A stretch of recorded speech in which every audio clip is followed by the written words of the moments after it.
Welcome to the Midnight Stories Club. Here, we don't chase sleep, we chase shadows. Each night, a tale is shared. Each tale darker than the last. Sit back.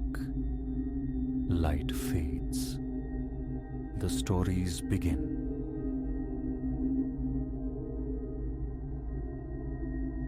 The corroded vacancy sign blinked its stuttered farewell in the rear view, a dying pulse swallowed by the immense dark of the highway stretching before me.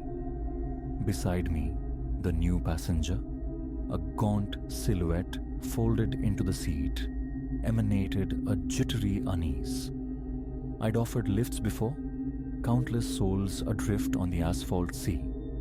Yet this one, this collection of sharp angles and haunted eyes, scraped against some primal nerve. Little did I grasp that this simple courtesy was the threshold to a labyrinth of terror, a night poised to shred the very fabric of my endurance.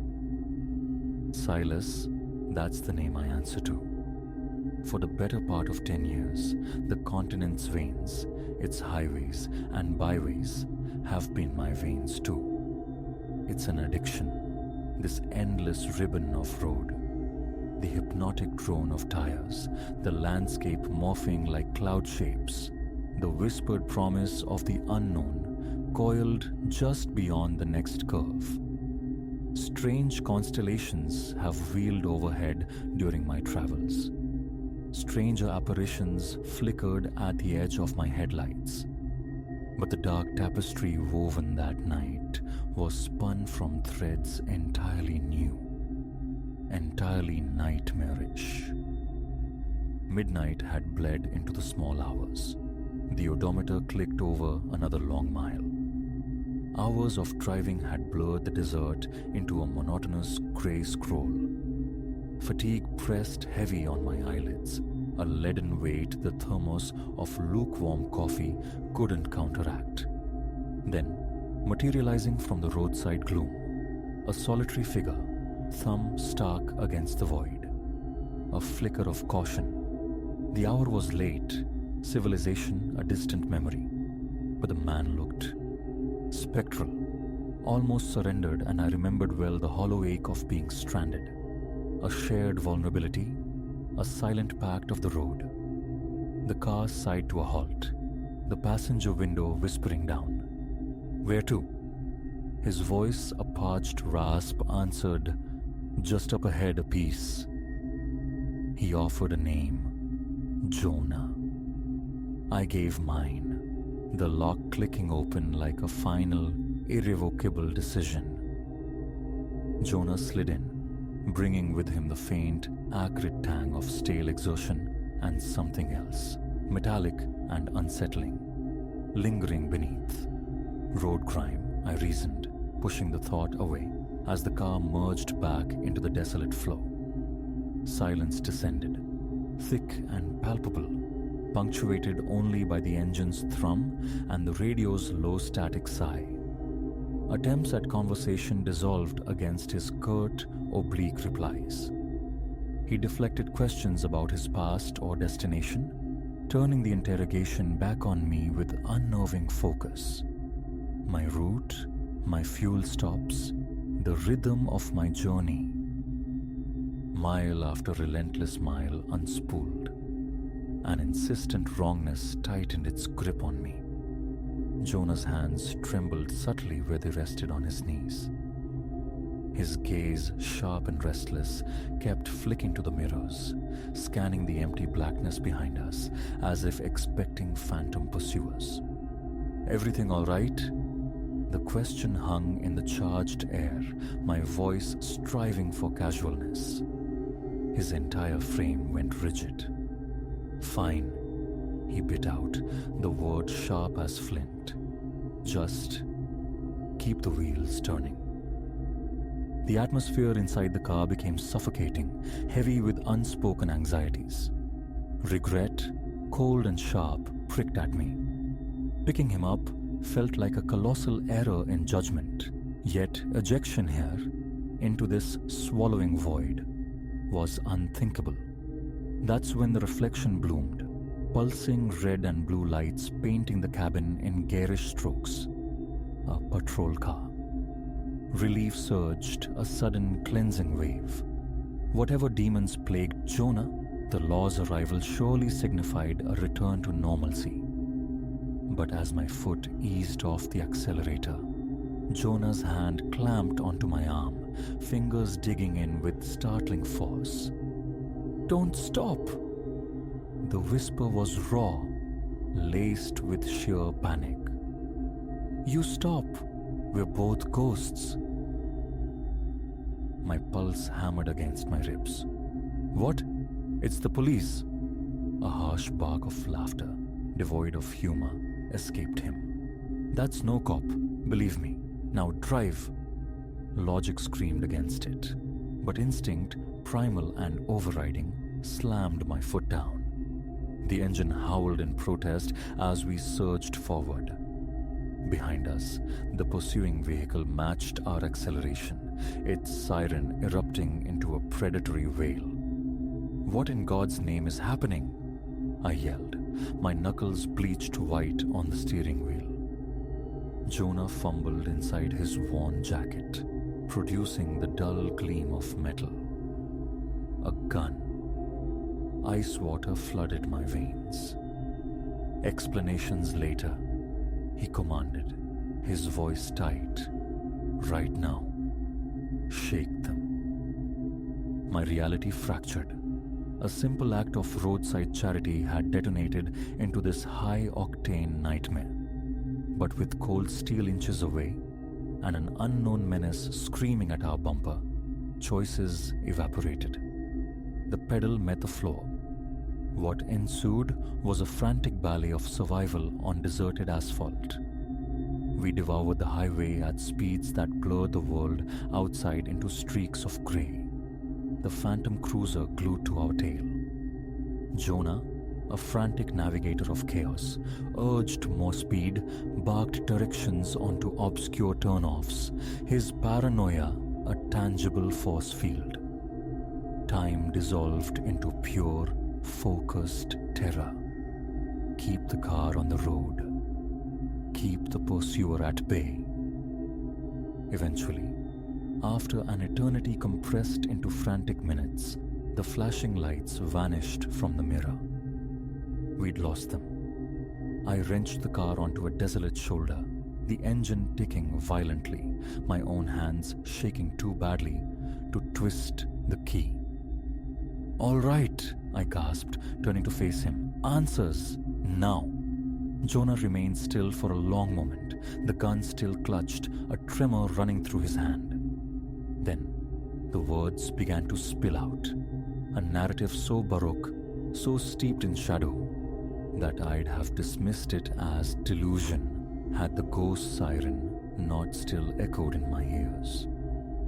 He painted himself as a former government cipher, stumbled upon a conspiracy vast and rotten to its core.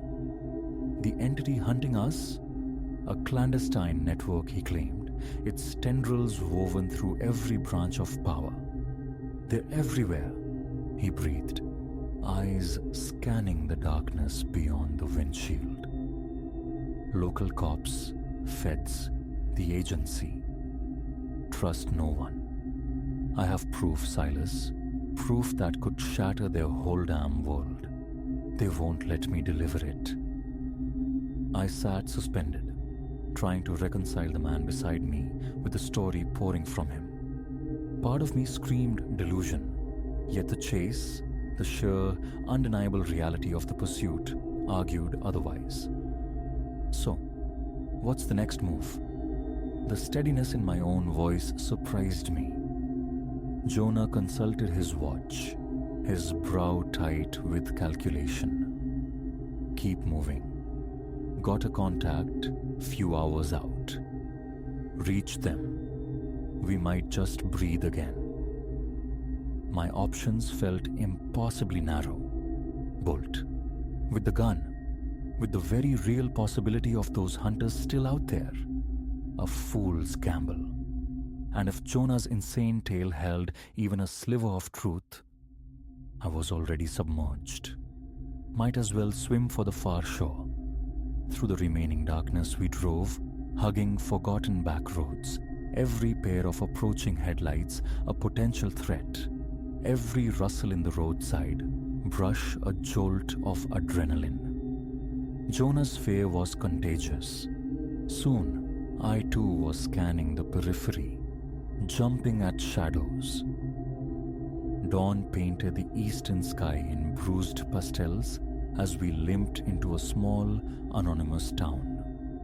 Jonah directed me towards a motel clinging precariously to the edge of things, its paint peeling like sunburnt skin. "Wait here," he instructed, unfolding himself from the car. "Need to make the connection."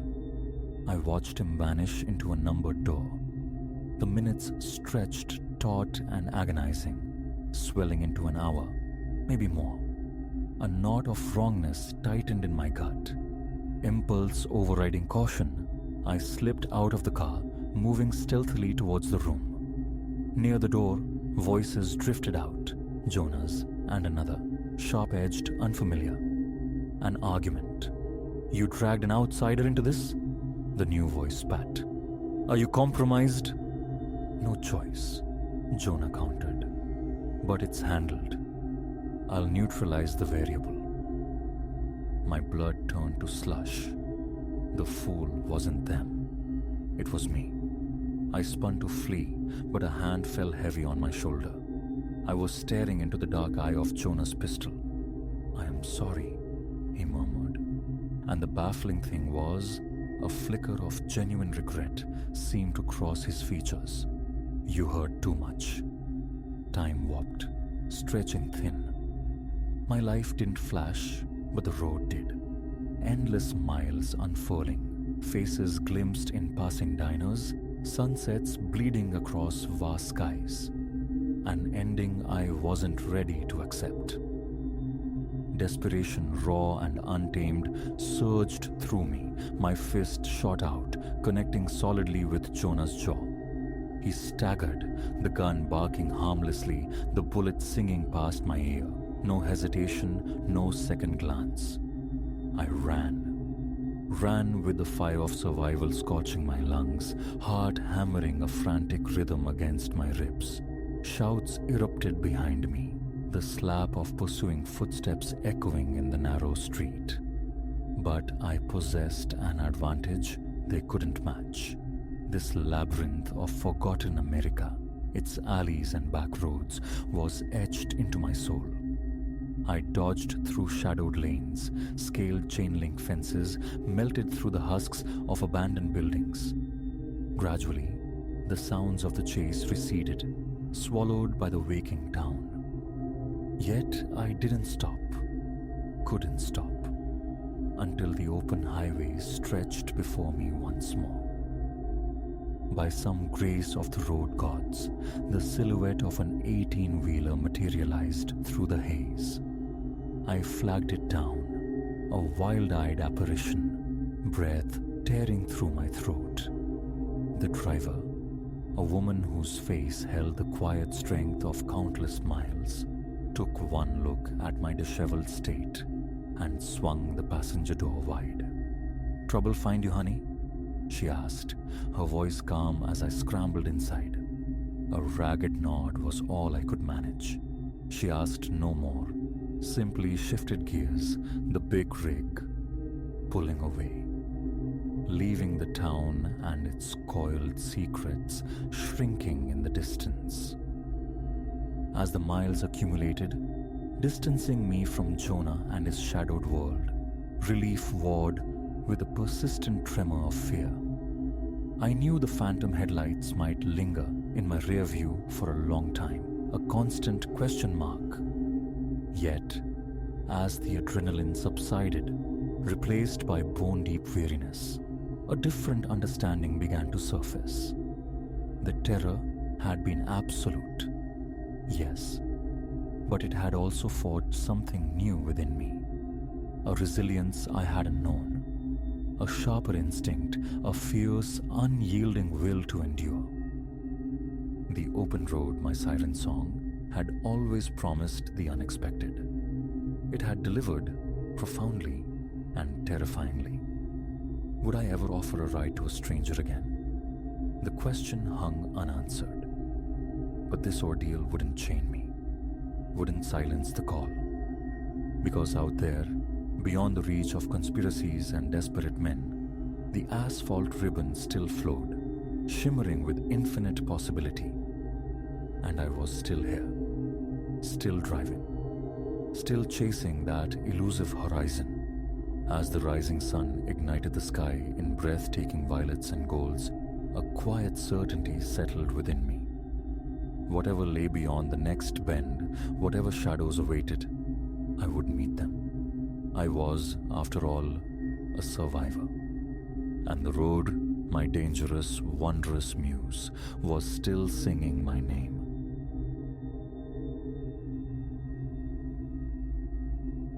It began with the print, stark against the barn's floor dust. A human tread, sharp-edged, undeniably recent. Here, deep within the briarwood expanse, where I had sought refuge from the city's frantic pulse, its cacophony of obligations, frayed affections, and the gnawing void within. Solitude shattered. Something shared this wilderness, and its signature was not that of the wild. The initial hours had unfolded as dreamt. A pilgrimage into deeper woods, the discovery of a sun-dappled clearing, perfect for my meager shelter, an afternoon spent tracing the land's contours. Sunset bled crimson through the pines as I coaxed flames from gathered tinder, settling beneath a canopy pricked by nascent stars. Peace, fragile and profound. Yet dawn brought the first dissonance. My pack shifted from its sentinel post beside the tent. Not ravaged by curious paws, no tears, no scattered remnants, merely repositioned. An unsettling neatness I dismissed too readily as anomaly. Drawn by an almost invisible thread of path snaking between arboreal titans, I pressed further. The forest deepened, its canopy knitting tightly overhead, strangling the sunlight into fugitive shards that danced upon the mossy floor like spectral coins. In such chiaroscuro, I found it. The barn. A skeletal ruin adrift in a small clearing, timbers bleached bone grey by seasons uncounted, half consumed by tenacious vines. Decades derelict, perhaps a century lost. Compulsion, sharp and insistent, pulled me closer. Hinges groaned a discordant welcome as the door yielded, the sound scraping against my nerves. Inside, gloom reigned thick, pierced by stray lances of light illuminating a slow ballet of dust motes. Rusted implements lay like fallen warriors, defeated by time. But the floor commanded my gaze. There, disrupting the smooth blanket of neglect, lay the footprints, fresh, unmistakably human. Not mine. My pulse quickened its rhythm, miles from any charted way. The ranger's assurance echoed, "You're the only permit holder here this weekend." Then, adjusting to the dimness, I saw more. Discarded wrappers, plastic bottles crushed, evidence of occupation, stark and modern. Yet no mere campsite this. The refuse huddled in a corner suggested prolonged stay. And there, stuck against the decaying wood, a scrawl rendered in something disturbingly dark, like dried gore. "They watch. Flee." I recoiled, stumbling back into the invasive green outside, breath catching in my throat. Wrongness permeated the air, thick as pollen. Retreat, pack, vanish. As I turned, a glint in the tall grass near the threshold snagged my attention. A mobile phone. Trembling fingers closed around it. The screen, a fractured mirror, still held a charge. The home button, pressed, conjured a ghost. A young woman's selfie, vibrant and smiling. Cold dread sluiced through me as I registered the date displayed beneath her image. 3 days passed. Whoever she was, she'd been here. And the barn, the message, they whispered a grim fate. Pocketing the device, a cold weight against my thigh, I began the trek back, striving for speed, for silence. The woods, yesterday a sanctuary, now felt predatory. Each twig snap a gunshot, every rustle of leaves a stalking presence. Reaching the clearing, I froze. The space where my small tent, my fragile bastion, had stood was now only an indentation in the grass. Not ripped, not collapsed. Erased, my mind buckled. Why? Who? A horrifying certainty crystallized. They might still be close. I spun, eyes reeking the dense perimeter of trees. A flicker. Just there, between two colossal pines, a shape, fluid and fast, melting back into shadow. Panic, visceral and absolute, seized control. Escape. Now. But which way?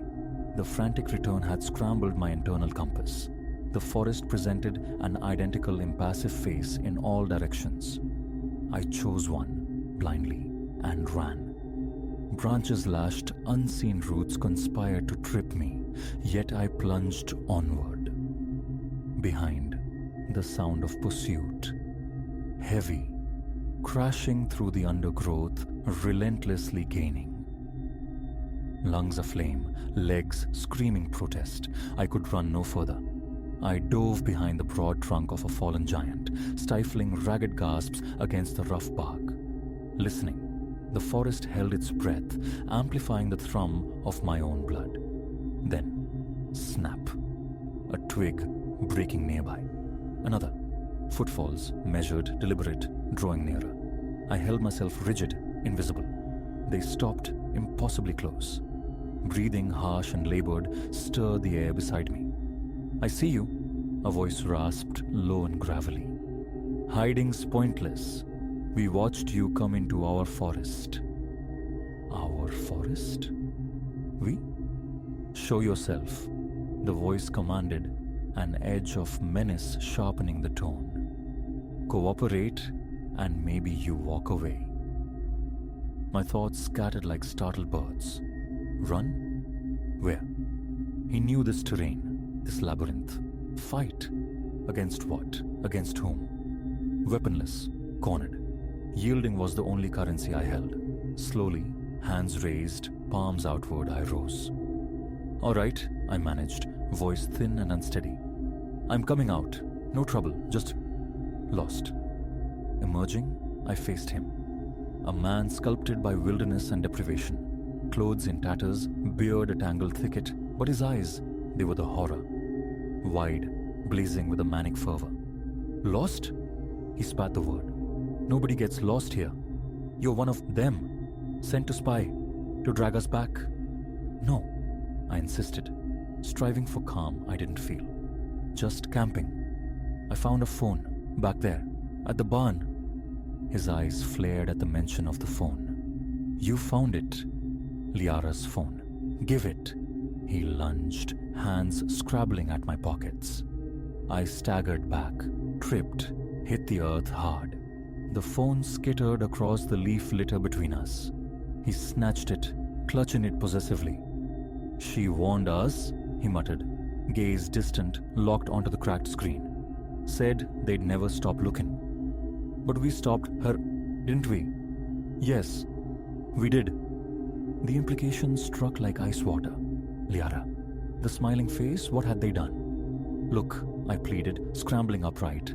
Whatever this is, I want no part. Just point me to a road. I'll leave. I won't say a word. He stared, feral eyes narrowing.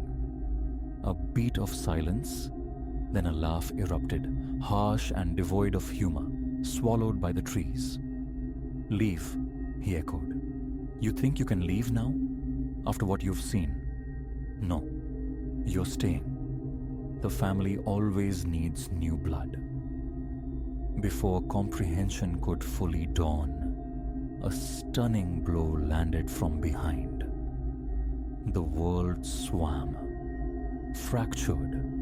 As darkness rushed in, peripheral vision caught glimpses of other figures emerging silently from the trees. Then, oblivion. Consciousness returned sluggishly, heralded by damp chill and the cloying scent of earth and rot. I lay in darkness, profound and absolute. Rope bit into my wrists, bound tight behind me. A cloth gag choked back any sound. As my eyes strained against the black faint stirrings revealed, I was not alone. Other forms lay nearby, trussed like myself. Some watched the impenetrable ceiling, eyes wide with terror. Others remained unnervingly still. Movement scraped above. A rectangle of faint light appeared. A trapdoor. The wild man's silhouette filled the opening, his face split by that same terrifying, manic grin. "Welcome," his rasp echoed down. "Welcome to the family. You'll learn." They all learned to belong. The trapdoor slammed shut, plunging us back into suffocating darkness. Solitude sought, nightmare found. Here, buried alive in the bowels of the Briarwood, the city's chaos seemed a distant, almost comforting memory. No one knew. No one would search these forsaken woods. Yet, amidst the muffled sobs of fellow captives, a different resolve began to harden within me. A silent promise sworn to the unforgiving dark. I would endure. I would escape. And then I would bring the reckoning. For now, hope, that fragile, stubborn ember, was the only light left.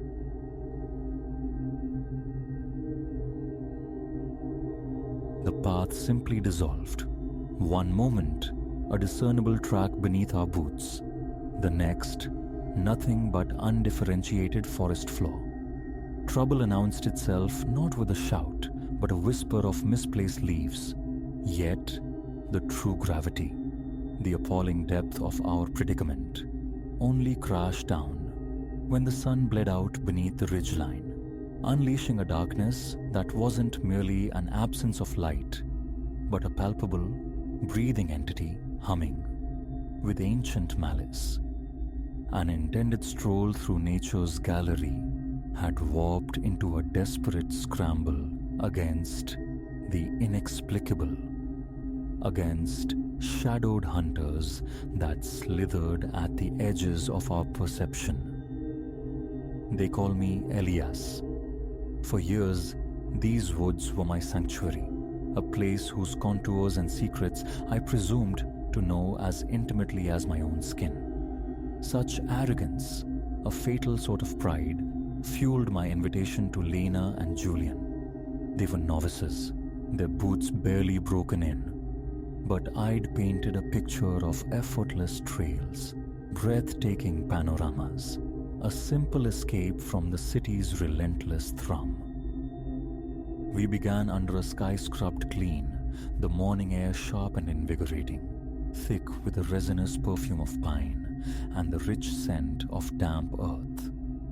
Initially, the way was clear, a ribbon winding between colossal tree trunks, serenaded by the chuckling melody of a nearby stream. Laughter punctuated our conversation. Pauses were frequent, dictated by sun-dappled clearings demanding photographs or vistas that stole the breath. It was the waning afternoon that saw the idyll unravel. The path, once bold and confidently trod, grew hesitant, thinning like a rumor. Blazes on trees became scarce, then vanished altogether. Still, a foolish certainty insulated me. My GPS, that sleek oracle of technology, rested in my pocket. My internal compass felt true. We were fine, or so the delusion went. As hours bled away and the sun commenced its fiery descent, a chill unrelated to the dropping temperature crept among us. The woods transmuted, acquiring a brooding, primordial aspect. The cheerful avian symphony ceased, replaced by a profound, watchful silence, a vacuum filled only by the brittle percussion of leaves underfoot and the increasingly ragged rhythm of our own breathing. Elias. Lena's voice was stretched thin, vibrating with a panic barely held in check. Are we lost? The easy reassurance I wanted to offer lodged itself in my throat, a knot of dawning dread. Her fear resonated with the truth blooming cold in my own gut. Lost, irretrievably so, with night surging towards us like a tide. And then, compounding the day's errors, I made another. Instead of seeking defensible ground, establishing a makeshift camp against the inevitable dark, I urged us onward. Sheer momentum, I convinced myself, would deliver us back to a marked trail. The final vestiges of daylight were snuffed out.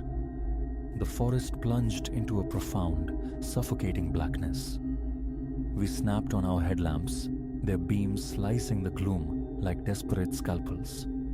That's when the sound reached us, a low, guttural vibration that belonged to neither man nor beast, echoing, seeming to emanate from the very marrow of the woods, everywhere and nowhere simultaneously. What in God's name was that? Julian whispered, his eyes stark pools of white reflecting the lamplight. I forced a shake of my head, striving for a calm I didn't possess. Wind, maybe, or an animal far off. Keep moving. But the sound didn't fade. It intensified, drew nearer, acquiring texture. Companion noises joined the chorus, the sharp crack of a twig under immense weight, the furtive rustle of disturbed foliage, always just beyond the jittery circle of our light. Something stalked us. Our pace became frantic, fear injecting adrenaline into exhausted limbs.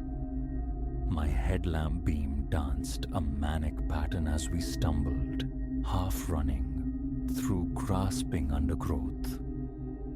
Lena cried out, a raw, sharp sound. I spun, heart hammering against my ribs. She was pointing, finger trembling, into the impenetrable black just past the reach of our lights. Squinting, I followed her gesture, and for a sliver of a second perceived it. A silhouette, blacker than the night itself, moving with an impossible, liquid grace no earthly creature possessed. Then, like smoke, it dissolved back into the omnipresent shadows. Run! The word tore from my throat as I seized Lena's arm, yanking her forward. We fled blindly, branches lashing our faces like whips, unseen roots conspiring to send us sprawling. The thing or things, for the sounds now suggested multiple pursuers, paced us with chilling ease, a constant presence just over our shoulders, perpetually veiled. Julian fell first. A hidden root snagged his ankle, sending him down with a sharp cry of pain. I skidded, turning back, hand outstretched. As my fingers brushed his, a flicker of motion registered at the edge of my vision. I jerked my light around. The beam froze for one heart-stopping instant on our hunter. Vaguely humanoid, yet fundamentally wrong, in ways that fractured reason. Limbs too long, bending at obscene angles. Its surface, it wasn't skin, seemed to writhe, a suggestion of countless smaller forms composing the whole. And the face. Dear God, the face was a chaotic collage of misplaced features and a sickening proliferation of eyes. Revulsion sent me staggering back, the flashlight nearly slipping from my grasp. Julian's scream pulled me from the paralysis of horror. The entity had him, clamped onto his ankle, dragging him inexorably into the consuming darkness. I lunged, grabbing Julian's arms, pitting my strength against the impossible. It was futile. The creature hauled him away, as if he were nothing more than a leaf caught in a gale. Elias! Elias, help! Julian's terror-filled voice attenuated, swallowed whole by the night, and the abomination it concealed. Lena was sobbing beside me, her body racked with tremors. I yearned to offer comfort, some lie about safety, but the words wouldn't form. A certainty, cold and absolute, settled in my bones. Nothing would ever be right again. We ran anew. Lungs burned. Legs felt like lead anchors. Yet, no matter the speed, the sounds of the hunt persisted, a relentless metronome closing the distance. It was playing with us. The realization struck with sickening force. It could have ended this at any moment. It preferred the chase, savored the vintage of our fare. Just as exhaustion threatened to claim us utterly, a faint glimmer pierced the oppressive treescape. Hope, sharp and unexpected, surged through me. A ranger station, another campsite. Anything felt like salvation. We burst through the final curtain of branches into a small clearing. My heart plummeted. No rescue awaited, only an ancient, derelict cabin. Its window sockets were empty, dark voids. The door sagged drunkenly on corroded hinges, but it represented walls, a barrier, however flimsy. It was everything. We stumbled across the threshold, slamming the warped door behind us. I heaved a dust-laden table against it, a pathetic gesture against the power we'd witnessed. Lena crumpled into a corner, her breath tearing in ragged sobs. A frantic sweep revealed nothing but cobwebs thick as shrouds, layers of dust, and the suffocating odor of time and decay. Silence descended, heavy and fragile. Then, the sound. Slow, deliberate footfalls creaking on the rotten porch boards outside. A scraping noise followed, dragging across the door. Claws on weathered wood, setting my teeth on edge with a visceral screech.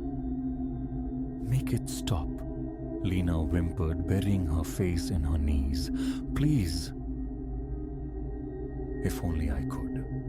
If only I could rewind time, erase the suggestion of this cursed expedition. But there was nothing left but to stand rigid, back pressed to the far wall, a spectator to our own impending doom as the door began to splinter, protesting violently under the creature's methodical assault. The wood shrieked, fibers parting. I braced for the final breach, certain our end would mirror Julian's terrifying exit. Then, incongruously, impossibly, a rooster crowed somewhere in the vast distance, a thin, defiant herald of the approaching dawn. Outside, the creature unleashed a frustrated, piercing shriek that vibrated through the cabin walls, rattling the very air. And then, silence. As abruptly as it had arrived, the oppressive presence, the weight of its attention, vanished. The ensuing quiet was absolute, almost deafening in its profundity. Lena and I remained huddled in that ruin until the sun climbed high, painting the dusty interior with indifferent light. We were paralyzed by residual terror, unable to move, barely daring to breathe. When we finally summoned the nerve to emerge, the forest presented a facade of perfect normalcy. Birds trilled, squirrels darted through branches. A gentle breeze stirred the leaves. The night's horrors might have been a shared nightmare. But the scratches crisscrossing our skin were real. The hollow ache of terror lodged deep in our chests was real. And Julian's absence, a gaping wound in our small group, was irrevocably real. We eventually stumbled back towards the living world later that day, emerging onto a well-trodden trail bustling with oblivious hikers. The search for Julian persisted for weeks, fruitless. He had vanished without a trace. Lena and I offered the authorities a sanitized account, omitting the monstrosities that defied all known biology. I doubt they truly believed even that much. The woods are closed to me now.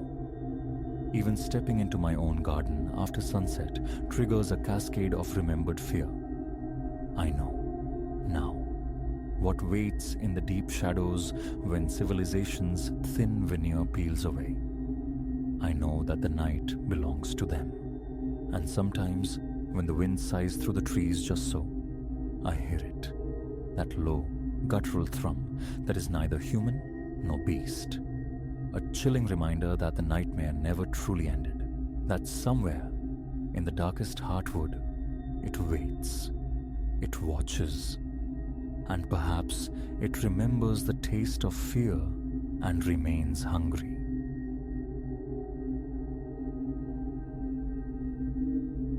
The fire, once my hearth in the wild heart of the Ozarks, now felt less like solace and more like a glaring eye, painting me a target against the encroaching gloom where unseen watchers might lurk. Years I'd courted the wilderness alone, alias seeking the quietude absent from the city's clamor.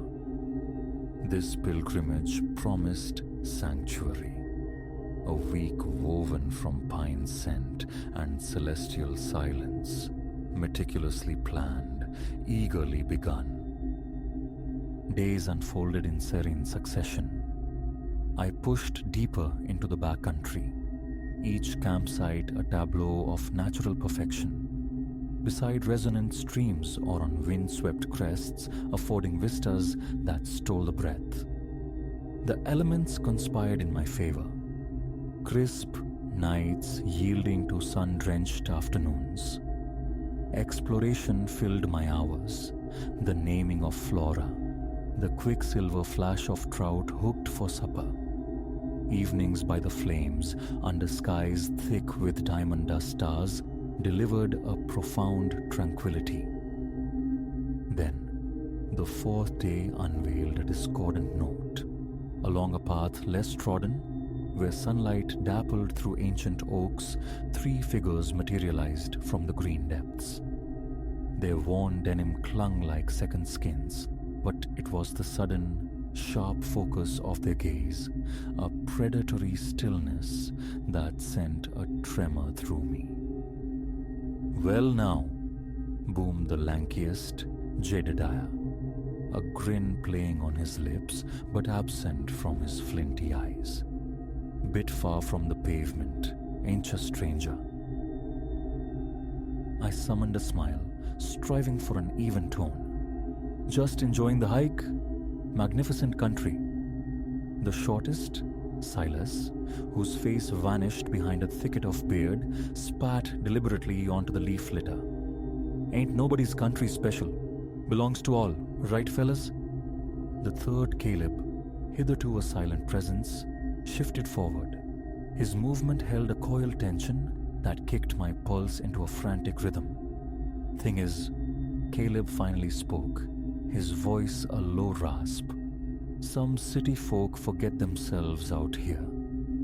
Treat it like their personal playground, leave in their mess. We don't hold with that. My hands rose, palms out.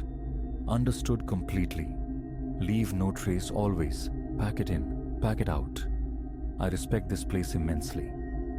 Jedediah's laugh was brittle, sharp-edged. That right? Then you won't mind us taking a peek at your camp, seeing as you're so tidy. The air thickened, charged and hostile.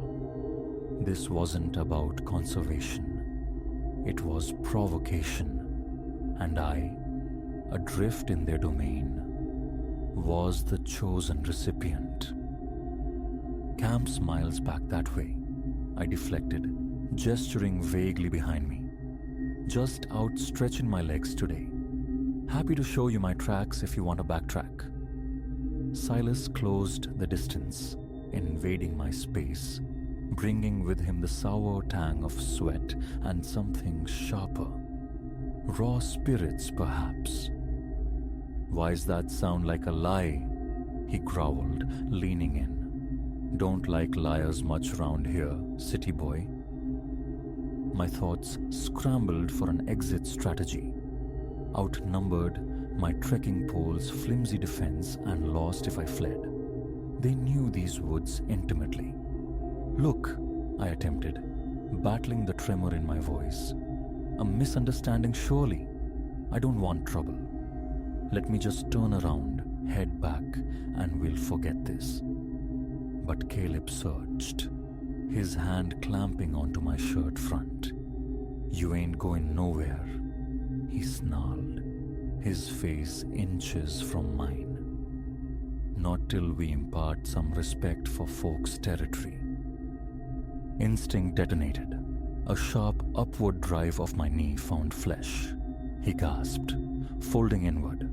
I thrust him back into the others, a brief tangle of limbs, and bolted. Not toward camp, not toward reason, just away. The forest, my erstwhile haven, became a labyrinth of grasping branches and treacherous roots. Their curses pursued me. Venomous promises hurled through the trees. Fear lent wings to my feet, an agility born of desperation. Breath tearing at my lungs, legs screaming protest, I finally paused, listening. Only the frantic drum of my own heart answered in the sudden, unnerving quiet. Adrenaline ebbed, leaving the chilling residue of realization. I was utterly adrift. The sun bled westward, staining the canopy crimson, heralding a night I dreaded. Shelter became imperative, a defensible niche to weather the darkness. A fissure between colossal stones offered refuge, a cramped, cold embrace. Huddled there, nursing dwindling water and a fistful of nuts from my day pack, my main supplies miles away, likely plundered. The night unfurled, endless and fraught. Every nocturnal whisper, a twig snap, the scurry of unseen paws amplified into the footsteps of my pursuers. Sleep was a shallow, startled thing. Dawn painted the woods in softer hues, less menacing, but equally bewildering. Choosing a direction born of hope rather than certainty, I began walking. Hours crawled by under a relentless sun. Thirst became a physical ache as my water vanished, yet streams remained untouched. The fear of lingering too potent. Late afternoon brought voices drifting through the trees, not the harsh tones of yesterday, but relaxed chatter. A man, a woman, hikers. Relief surged, raw and overwhelming. My call startled them, but my ragged state, the wildness in my eyes, swiftly brokered understanding. Experienced backpackers, they oriented me. I was leagues from my intended path and knew of a ranger station nearby. Sharing their water, their food, they insisted on escorting me. Their presence a fragile shield against the paranoia that made me glance constantly over my shoulder. We reached the station without further incident. The rangers listened, their faces etched with professional concern, but hampered by the lack of tangible proof. Retrieving my gear felt unthinkable. The woods held ghosts now. Driving away, the Ozark skyline receding in the mirror, I knew the sanctuary I sought had been breached. The wilderness still called, but solitude's peace was fractured, replaced by vigilance. Jedediah, Silas, Caleb, they'd meant to teach me about territory. Instead, they revealed the fragility of the line dividing refuge from menace, showing that the true danger in the wild sometimes wore a human face. I still seek the solace of the backcountry, but never again alone, forever marked by a cautious respect for the unknown, for the darkness that can bloom even in the most beautiful places.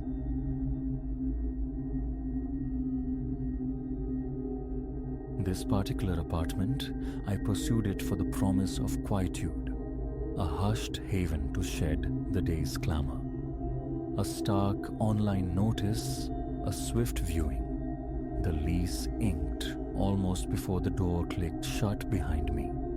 Such was my flight from intrusive neighbors and the ceaseless static of urban life.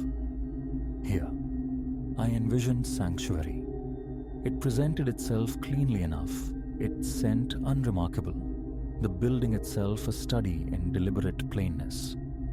No garish hues assaulted the eyes in the corridors. No eccentricities hinted at hidden life. Everything whispered normalcy, a profound dullness I craved like water.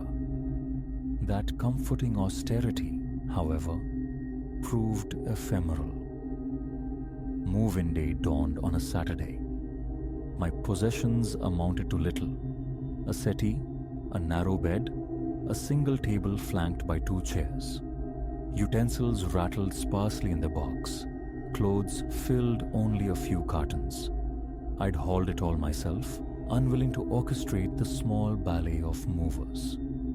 The apartment unfolded as a constricted living space flowing into a rudimentary kitchen, adjacent to a cell-like bedroom and a compact washroom. The living room window surveyed the street. The kitchen offered a vista of indifferent brick, a typical configuration rendered in flat white paint beneath the solitary glare of a hallway bulb. Aesthetics were irrelevant. Uninterrupted sleep was the sole ambition. Daylight hours passed unremarked. Belongings found tentative places. Outlets sparked to life under testing fingers. The refrigerator hummed its cold approval. Steam billowed obligingly in the shower. From neighboring units came only muted footfalls above, indistinct murmurs below. Nothing to fracture the calm I was assembling. Contentment settled. An early meal, then the couch claimed me. I scrolled through the digital ether on my phone, absorbing fleeting video clips, adrift in a welcome stillness. Hours dissolved. Sleep beckoned near midnight. I surrendered to it, anticipating nothing. That first night offered no resistance. I woke only to the unfamiliar protest of the mattress, otherwise undisturbed. Sunday invited exploration. I ambled through the vicinity, discovering a small provision shop, a modest diner, a laundromat huddled on the adjacent block. An air of tranquility presided. Cars rested curbside. The occasional dog walker drifted past. The weather held mild, sunlight draping the scene in gentle warmth. This, I mused, was the rhythm I sought. A placid corner of existence where anonymity was assured. Returning in the afternoon, I fashioned a quick meal, then positioned the television directly on the living room floor, lacking a proper stand. It flickered to life, offering news fragments and the vacant spectacle of some reality program. As evening deepened, the impending weight of the Monday work week pressed down. I killed the screen, performed my ablutions, and retired. It was that second night the peculiarity began. Addressing my reflection in the bathroom mirror, a habit murmuring reminders. Lunch, 6 a.m. alarm. I registered a faint resonance. Barely perceptible, I dismissed it as imagination. Yet, it wasn't a standard echo. A distinct lag preceded the repetition, a slight delay before my own words returned, muffled, as if filtered through felt. I paused, listening intently into the silence. Nothing. A shrug, the click of the light switch, and I sought my bed, attributing the anomaly to antiquated plumbing or the hallway's acoustics. Monday morning dispatched me to work before sunrise. The day unfolded with predictable tedium. I returned near 7 in the evening, feet aching, shoulders knotted with tension. The ritual was simple: quick dinner, shower, oblivion. I heated a microwave meal, consumed it standing in the kitchen, consigned the plastic husk to the bin. Then, the shower. Hot water hissed, steam ghosted the tiles, pipes uttered low groans. As I rinsed, the self-directed monologue resumed, tomorrow's tasks enumerated. And there it was. The echo. So quiet I had to cease all movement, straining to capture it. Initially, it parroted a fragment of my speech, but slower, distorted. Then, it shifted. Not my words returning, but something else, adjacent, akin to a whisper. The precise phrase remained elusive, yet the timbre was mine, pitched deeper, imbued with an unnerving hesitation. I shut off the water, standing immobile, droplets tracing paths down my skin. My heart hammered against my ribs. Silence descended, punctuated only by the faucet's rhythmic drip. I waited. Nothing followed. Fatigue, I reasoned. The plumbing's eccentricities. I toweled off, dressed, and actively pushed the incident from my mind. Later, lying awake, I stared into the darkness. The apartment held its breath. Outside, the street slept. A faint luminescence bled from a distant lamppost, sketching the faint outlines of my meager furniture. Sleep remained elusive. Unease coiled in my gut. Then, a soft, faraway sound, like my own voice calling my name. I bolted upright, fumbling for the bedside lamp. Its sudden glare illuminated only my pounding pulse drumming in my ears. Reality or hypnagogic trickery? After minutes suspended in listening, I forced myself back down, labeling it a phantom of near sleep. Tuesday dawned with a headache throbbing behind my eyes. Painkillers, swift coffee, departure. The workday crawled, my nerves frayed. Every phone call, every brief exchange with a colleague resurrected the echo. Its inexplicability gnawed at me. Returning home at the usual hour, I deposited my belongings, assembled a basic sandwich, attempted television. Restlessness thrummed beneath my skin. I rose, prowling the small space. In the bathroom, lights off, I spoke into the dimness. Hello. Expectation hung heavy, but only silence answered. I moved to the hallway, tried again. My voice returned with a natural brief reverberation, normal for the narrow passage. I waited. The aberrant delay, the muffled mimicry, absent. A flicker of relief, instantly extinguished. Behind me, a sound surfaced, a low, indistinct mumble, almost subliminal. I spun around. Emptiness greeted me. The hallway stretched vacant, yet the air felt suddenly colder, raising gooseflesh on my arms, prickling the nape of my neck. I switched off the hallway light, retreating to the living room, chiding myself for succumbing to self-generated fear. Nightfall brought no peace. I cracked the living room window, inviting the cool air. Sporadic cars whispered past below, but the prevailing quiet remained. Closing the window after a moment, I sank onto the couch, seeking refuge in the mindless engagement of phone games. Perhaps half an hour drifted by before a flicker at the edge of my vision, a perception of shadow coalescing and dissolving near the kitchen doorway. I sprang up, heart seizing, and surged into the kitchen, flicking on the light. Nothing. Adrenaline surged, a metallic taste in my mouth. Imagination, surely. A trick of light, though no reflective surface offered a plausible explanation. Bed seemed the only recourse. Before retreating, I declared aloud to the empty room, "I'm done with this." The response was immediate. The echo threw my words back. Done. With this, drawn out, freighted with a chilling mockery. I froze, throat constricting, a tingling numbness spreading through my fingers. I backed away from the wall opposite, my gaze locked onto its blank white surface. Just drywall and paint. Hesitantly, I pressed my ear against it. A faint vibration met my touch. A slow, rhythmic thrumming, like a deeply submerged heartbeat.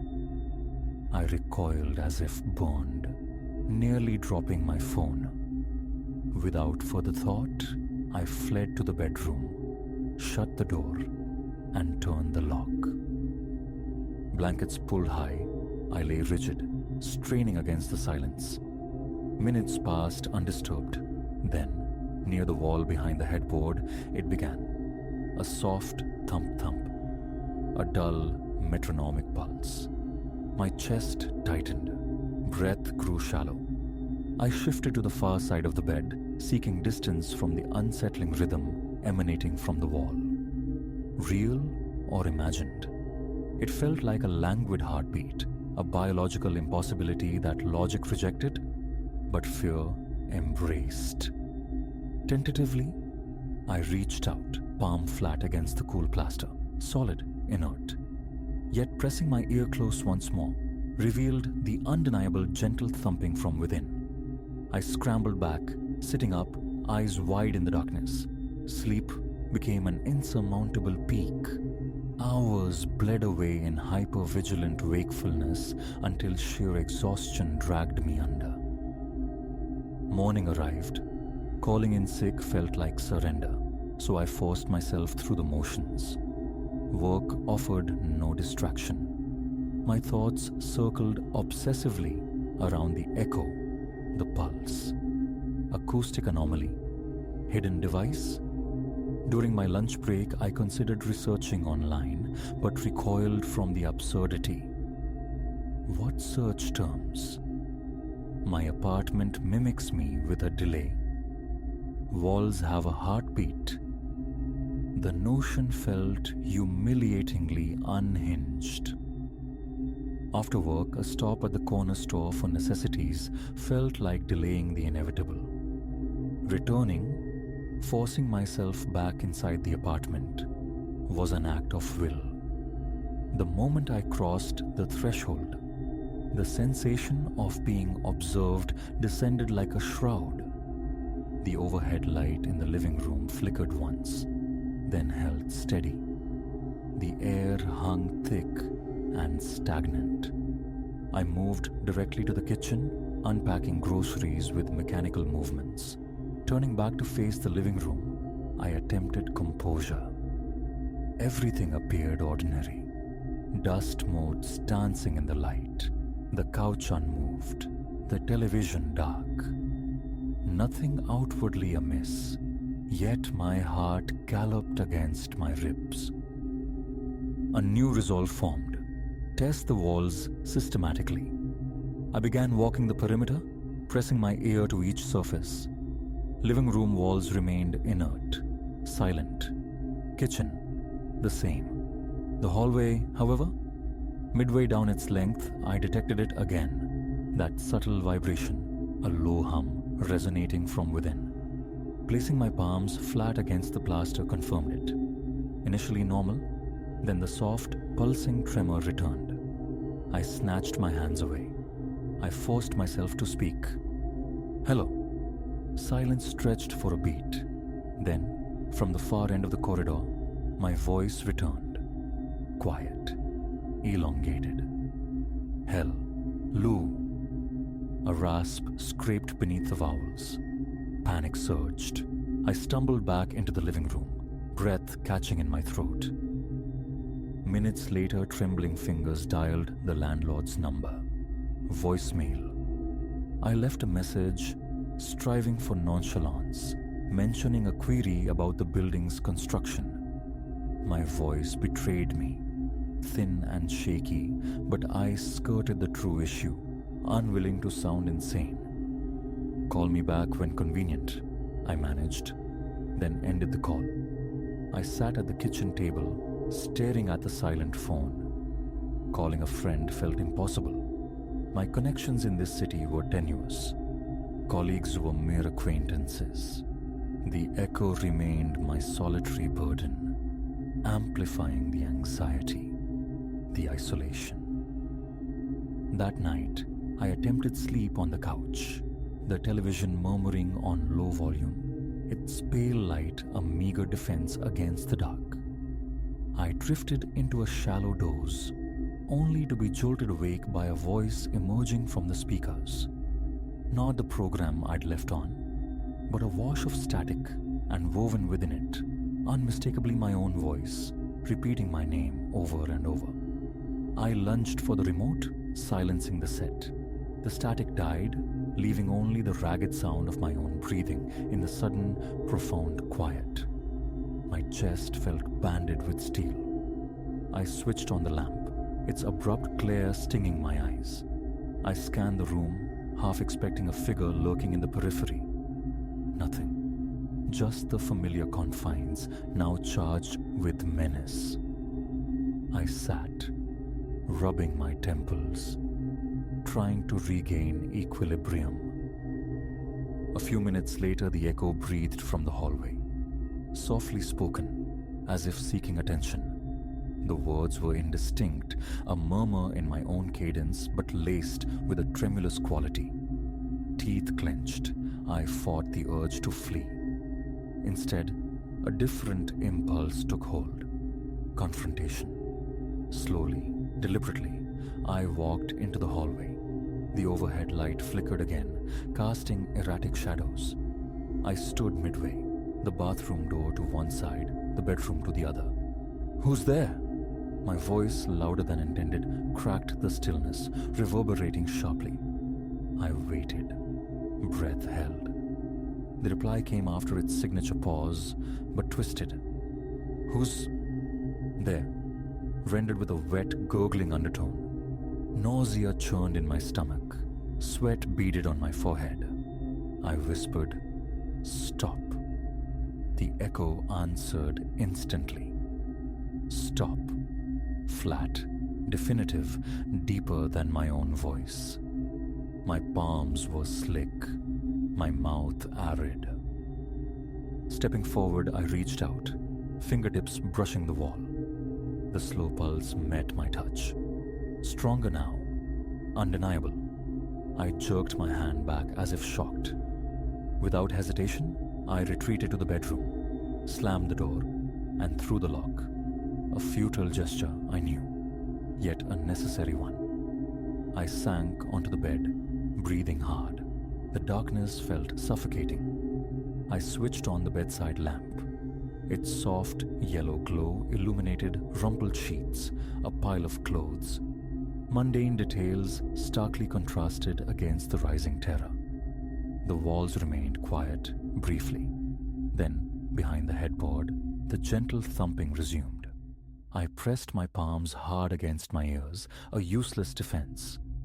My stomach cramped. A fine tremor ran through me. Breath came in shallow gasps.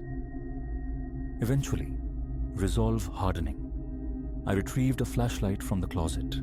Returning to the wall, I swept the beam across its surface, searching for any imperfection, cracks, fissures, hidden grills. Nothing but smooth painted plaster. I tapped it gently. Hollow. Crouching, I pressed my ear near the baseboard.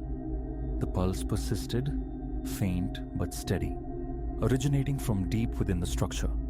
I stood, dizzy, head pounding. Switching off the flashlight, I collapsed onto the bed.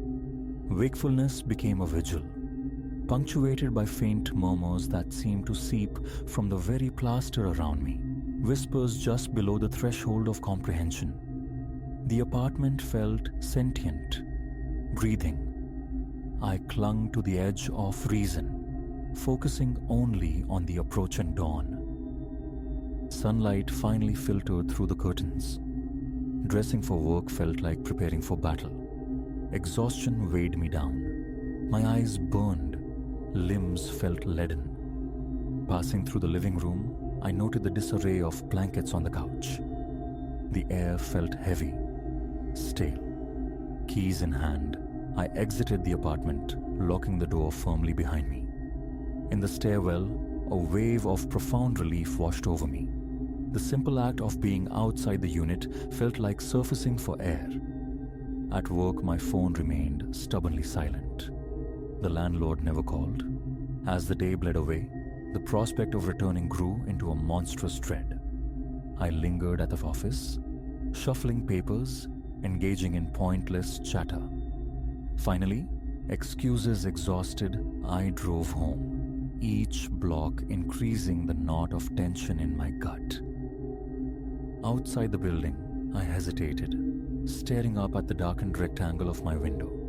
It offered no clue, no warning. A deep breath, then entry. The familiar hallway buzzed under dim lights. My key scraped in the lock. I pushed the door open. The stale air embraced me. I dropped my bag, scanning the living room. Unchanged. I flicked the overhead light switch. It illuminated without protest. A slow exhale. For a moment, blessed silence. I took a tentative step toward the bedroom corridor. That's when it spoke, unprompted. I'm here. Clear, distinct, originating from somewhere near the hallway entrance. I froze, my hand tightening reflexively around my phone. My heart hammered. Nothing visible, just the voice hanging in the air.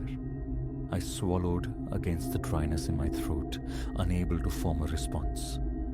Backing slowly toward the kitchen, seeking refuge, needing water. The faucet groaned as I turned the tap. Water trickled out.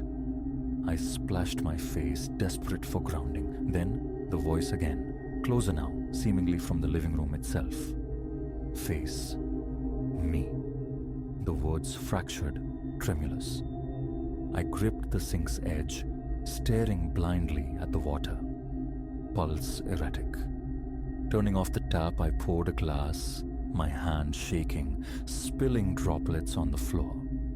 I drank, set the glass down, mind racing for an escape, a plan. Creeping back into the living room, the light hummed softly overhead. My voice emerged, thin and reedy. Why are you here? The words hung, then echoed naturally. The unnatural reply slithered from the far corner, a low whisper, my voice twisted into something alien. Here. Why? My stomach lurched. A full-body tremor seized me. Flight, ward, with a paralyzing inertia. I found myself moving slowly toward the corner, just an empty intersection of two white walls. Reaching out, I touched the juncture. Cold paint met my fingertips, a strange tingling sensation. Beneath the surface, I felt it, the soft, rhythmic pulse. My breath hitched. I pulled back, retreating to the center of the room, struggling to regulate my breathing, sweat trickling down my temples, my shirt clinging damply to my back. Enough. The decision crystallized. A motel. Tonight. I couldn't endure another hour. I retrieved a small duffel from the closet, hastily stuffing clothes inside. As I zipped the bag shut, the echo whispered my name again, drawing out the syllables, tasting them. I clenched my jaw, refusing to acknowledge it. Bag slung over my shoulder, I marched to the door, hand reaching for the knob. "Don't go," it pleaded, my own voice infused with a desperate quiver. I wrenched the door open, refusing to look back. Stepping into the building's hallway, I locked the apartment door, the click echoing ominously. I descended the stairs rapidly, hands trembling uncontrollably, heart pounding against my ribs with painful force. In my car, I drove, putting distance between myself and the building, leaving the apartment lights burning defiantly. The electric bill was inconsequential. Escape was paramount. The motel room was cheap, anonymous, and blessedly silent. Relief warred with a persistent dread. My body remained taut, sleep a distant shore. I kept listening, half expecting the echo to manifest even here, but the walls remained thin and lifeless, transmitting only the mundane sounds of neighboring guests. Shaky but calmer, detached from the immediate horror, I knew this respite was temporary. The apartment waited, and within its ordinary walls, something that wore my voice waited too, its nature and intent utterly, terrifyingly unknown.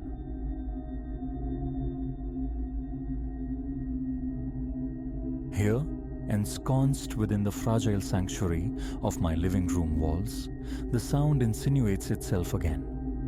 A distant yelping, thin yet persistent, threading through the night air. Impossibly close it seems, though its origin remains a phantom, tightening a cold fist around my chest. Sleep, once a refuge, became a forgotten country a week ago, precisely when this disembodied barking erupted from the heart of an otherwise silent night. It hasn't truly ceased since. It waxes and wanes, a rhythmic intrusion, a spectral pulse reminding me that solitude might be an illusion out here. This small house, adrift in a sea of rural emptiness, was a deliberate choice. The nearest constellation of streetlights lies a 20-minute drive away. I craved tranquility, a canvas for focus, the deep peace of isolation, and for the initial months, it delivered. Birdsong stitched the mornings together. Deer materialized like apparitions at the tree line, the vast yard unfurled under an open sky. The nights possessed a silence so profound it felt tactile, a quality I initially cherished. Now that same silence sharpens my nerves, transforming dusk into a prelude of apprehension. It began near the nadir of the night, around 2. I drifted in that liminal space between waking and sleep when a single, muffled bark pierced the quiet. Sharp, yet solitary. A coyote, perhaps? Or a stray dog drawn to the property's edge? Surely it would wander off. I rose, peered through the window pane into an abyss where the moon lay smothered by clouds, my yard a uniform shroud of umbrage. Nothing stirred. Back in bed, I willed it away. The following day, a cursory inspection of the grounds revealed nothing. The grass unbent, the dirt unmarked by paws. I filed it away as anomaly. But the night renewed its claim. The barking returned, amplified, insistent, a rough, ragged sound, less canine than echo, as if torn from a throat already raw. It held a peculiar resonance, distorted. Drawn again to the living room window, I parted the blinds. Nothing but the familiar emptiness bathed in the cold glare of the floodlight. All appeared static, normal, resolve hardening. I decided to confront the void. Porch light flicked on, boots pulled over bare feet. I stepped onto the deck, the air bit raising gooseflesh. My flashlight beam sliced through the darkness, interrogating every shadow. No animal, no flicker of movement. Yet, there on the porch boards glistened patches of inexplicable wetness. Not paw prints, not boot marks, but random damp impressions as though something weeping water had stood there. They began near the porch edge, a scattered trail leading directly to my front door, where they simply ceased. No return path, no continuation. Just an abrupt, wet termination. I stood frozen, listening. The barking evaporated. A knot tightened low in my gut. Retreating inside, the deadbolt snicked home with unnerving finality. I leaned against the door, struggling to regulate the shallow, rapid rhythm of my breath, the frantic tattoo of my heart against my ribs. A neighbor's dog, surely, from some distant farmstead, but unseen, vanished utterly. Sleep offered no solace. Phantom barks haunted the periphery of hearing, now behind the house, now near the side windows, then returning to the front porch. A slow, deliberate circling. Dawn found me hollow-eyed, exhausted. In the ensuing days, the barking became a capricious tormentor, adhering to no clock, sometimes deep in the night, sometimes clinging to the edges of sunset or pre-dawn twilight. A profound disquiet settled over me, turning my haven hostile. A bark would sound. I'd race to a window, finding only stillness. I'd step outside, flashlight probing, discovering only absence. But the damp signatures began to proliferate. On the porch, the back steps, even spotting the flagstone path winding around the house. Always originating from nowhere. Always ending abruptly. One night the phenomenon intensified. The moon, briefly ascendant, was devoured by swift-moving clouds, plunging the landscape into pitch darkness. The barking reverberated, amplified by the blackness, louder, more resonant than ever. Flashlight clutched like a talisman. I ventured out again, sweeping the beam across every inch of the yard. Curiously, the barking would cease the moment the light found the apparent direction of the sound, only to erupt seconds later from a different quarter. A game, it felt like. A cold sweat beaded on my forehead despite the crisp air. Circling the house, I called out, "Hello, anyone there?" Testing the possibility of a human trickster. Silence answered, followed immediately by barking from a new vector. My heart hammered, a tremor starting in my hands, making the flashlight beam jitter. Then, something brushed my ankle. Light, swift like the passage of unseen fur. I whipped the light down. Nothing. A visceral lurch in my stomach. I spun, painting the darkness with light. Empty. What the hell? My voice, thin and reedy, betrayed my fear. The barking stopped. I scrambled back inside, slammed the lock, and stood trembling in the hallway. Breath ragged, skin clammy. Comprehension remained elusive. Pacing the living room, I flicked on every light, bathing the house in defiant brilliance, leaving the porch light burning. Eventually, I sank onto the sofa, eyes fixed on the door, waiting. The barking did not resume. Only with the first grey tendrils of dawn did I realize I'd kept vigil all night.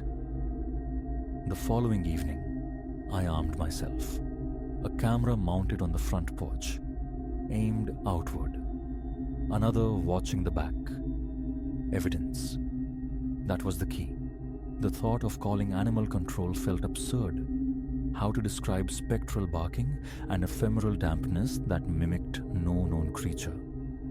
That night, clouds again veiled the moon. I sat in the darkened living room, eyes glued to the monitor relaying the camera feeds. Around midnight, the barking began. Faint, distant. I nudged the monitor's volume, but the microphones captured only the sibilance of wind through leaves overlaid with static hiss. Yet, through the walls, I heard it clearly. Undeniably real. The cameras showed nothing. No motion. No form. My leg vibrated with the nervous energy. My hands clamped the chair arms, then closer. The barking sounded as if it originated from the porch itself. The monitor displayed the illuminated boards starkly empty. A scrape then at the front door. I froze, heart seizing. Monitor unchanged. Slowly, cautiously I rose and crept towards the entrance. The scrape modulated into a soft, insistent scratching. My hand hovered, ghosting over the doorknob. Hesitation warred with a desperate need to know. I turned the knob fractionally, pulling the door inward perhaps an inch. Cold air flooded the gap, carrying the scent of damp earth. Peering through the crack, I saw them. Fresh, glistening footprints leading right to the threshold, pooling slightly where they ended beneath the porch light. A quick scan revealed no source, no animal, no person. Just the empty yard dissolving into darkness. The barking had ceased. A glacial chill traced my spine. My eyes prickled, not with tears, but with unbearable tension. Realizing I held my breath, I expelled it in a rush, slammed the door, and threw the deadbolt. Sleep became a shallow, fractured thing. Each passing day chipped away at my certainty, my sanity. Odd details began to snag my attention. The nights felt elongated, the darkness viscous, reluctant to yield to dawn. The barking seemed to swell in volume whenever the moon vanished, as if drawing sustenance from the blackness. In daylight hours, I'd stand in the yard, staring at the spots where the footprints materialized, searching for any disturbance, any lingering moisture. Nothing. They sprang, it seemed, from the very air. A few nights later, taking out the trash around 8, already profoundly dark, I felt it again as I walked back from the bins. That swift, furtive brush against my leg. My body went rigid, the flashlight nearly slipping from my grasp. Eyes darting wildly. Nothing. But the barking erupted just feet away, sharp and percussive. I swung the light beam. It illuminated only dew-kissed grass and the rough siding of the house. No dog. My own pulse thundered in my ears, a frantic drumbeat urging flight. But where? The barking danced around me, now near, now far, closing in again. No, no, no, I muttered. The words barely audible, then broke into a sprint for the house. Keys fumbled, the lock resisted, then gave. Inside, door slammed. I leaned against it, hands shaking uncontrollably for long minutes. My attempts to capture the presence on camera remained fruitless.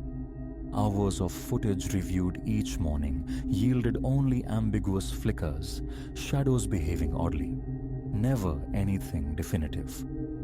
The barking registered only as faint, ambient noise, easily dismissed. One night, I retreated to the back room, extinguishing the lights, determined simply to listen. My phone, set to record audio, rested on the windowsill. Around 1 a.m., it began. Steady this time, a relentless barrage lasting a full 5 minutes, without pause. Outside, twigs snapped under unseen weight. The wind rose, keening around the eaves.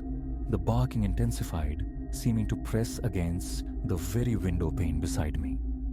My pulse surged. A bead of sweat traced a path down my temple.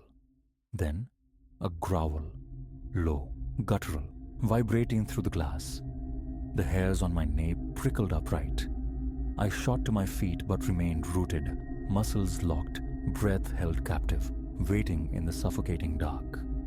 Seconds stretched, then the barking abruptly cut off. A scraping sound dragged along the exterior wall, followed by profound silence.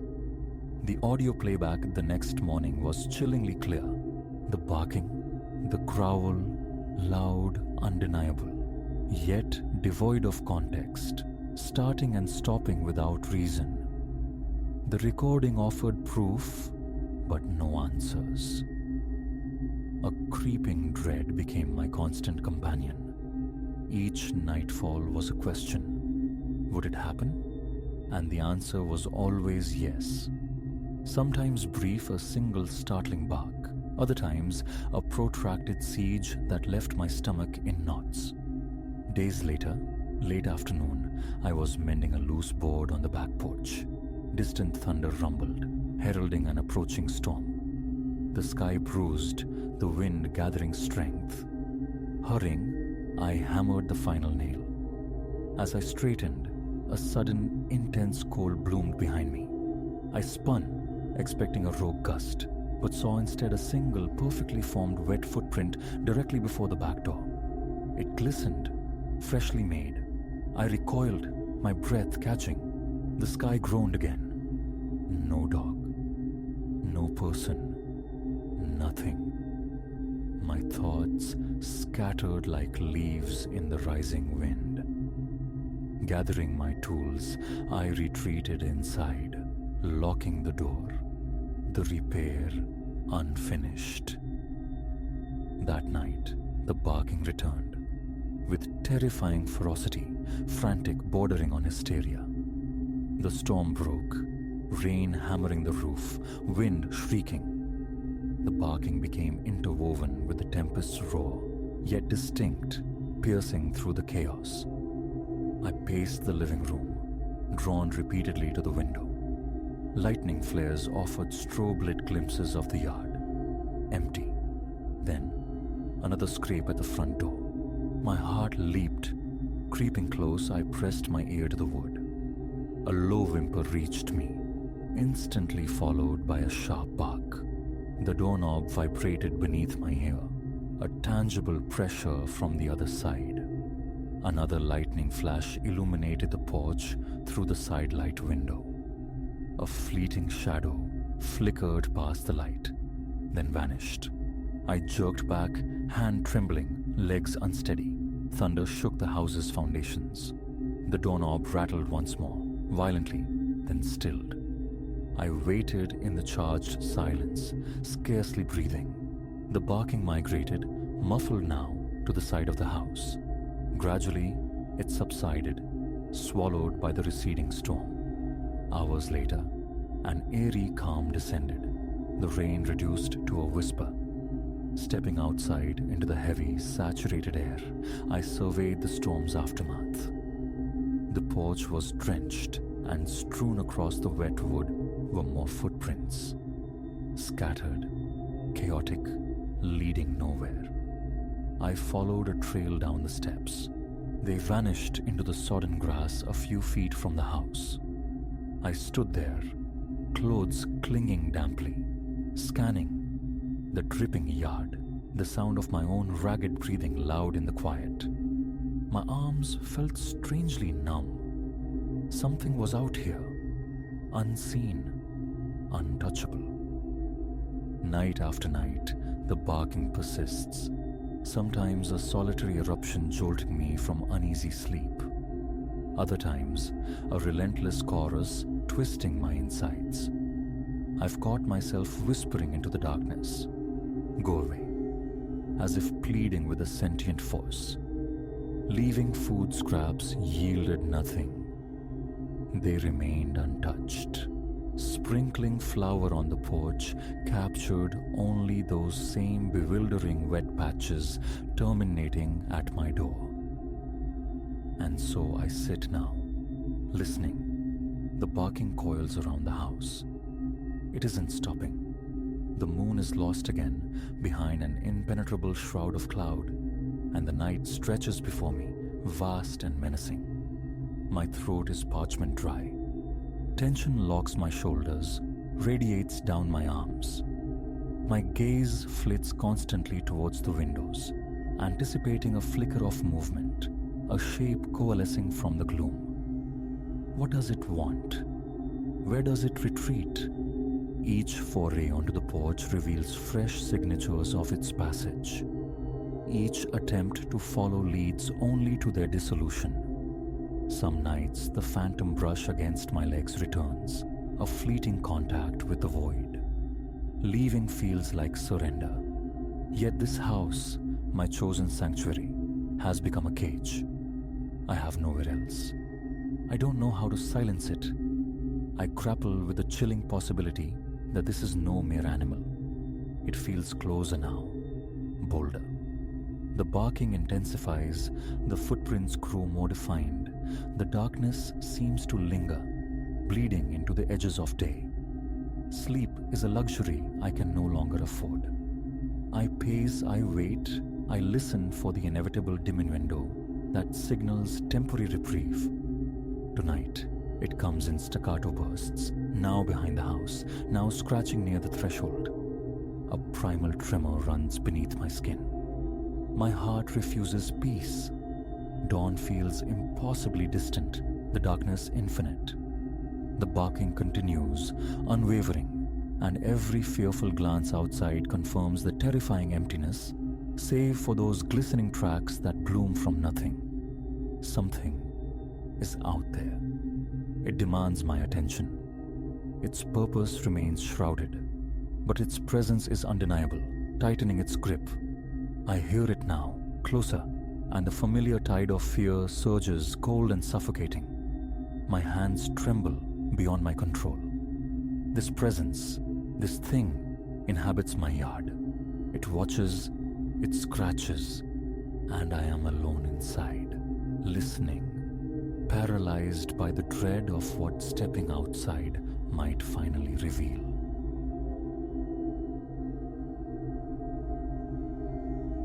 The night the Starlight Station ceased being merely a place of employment and transformed into a stage for the uncanny began, as most shifts did, under the sallow hum of the overhead tubes. 2 a.m. The world outside was a velvet void, and I, Elias, was adrift in the worn pages of a novel when the electronic chirp heralded arrivals. Little could I fathom that these particular patrons were not passing through, but anchoring themselves to my quiet hours, dragging me into a current I couldn't comprehend. 6 months I'd haunted this graveyard slot, this brightly lit island marooned beside a seldom traveled highway. The work numbed the mind, yes, but it quieted the bills and offered sanctuary for reading. Usually, the night yielded only phantoms, bleary-eyed truckers seeking caffeine communion. The occasional bewildered traveler mistaking our solitude for civilization. This night, initially, wore the same familiar mask. My gaze lifted from the printed page. 4 figures materialized from the darkness outside. 3 men, 1 woman. A disquieting constellation, not the usual loose-limbed drivers or map-clutching tourists. Clad in somber hues, they moved with a coordinated stillness that prickled my instincts. Evening, I offered, aiming for a neutrality that felt suddenly fragile. Just so you know, doors lock in 15 minutes. The woman pivoted towards me. A smile ghosted her lips, a fleeting curve that failed to ignite her eyes. "Oh, we won't trouble you long. Don't fret." They dispersed, dissolving into the aisles like smoke. One drifted towards the coolers, another feigned interest in dusty motor oils. The third vanished behind the towering snack displays. The woman lingered near the magazines, her posture deceptively casual. Keeping track felt like juggling shadows. The convex security mirrors offered fragmented, distorted views, confirming only my mounting unease. Minutes bled away. They browsed without intent, fingers brushing merchandise only to retreat, their whispered exchanges vanishing just below the threshold of hearing. They showed no inclination towards the counter, no sign of imminent departure. The clock declared 2:15 a.m. Closing time. Official.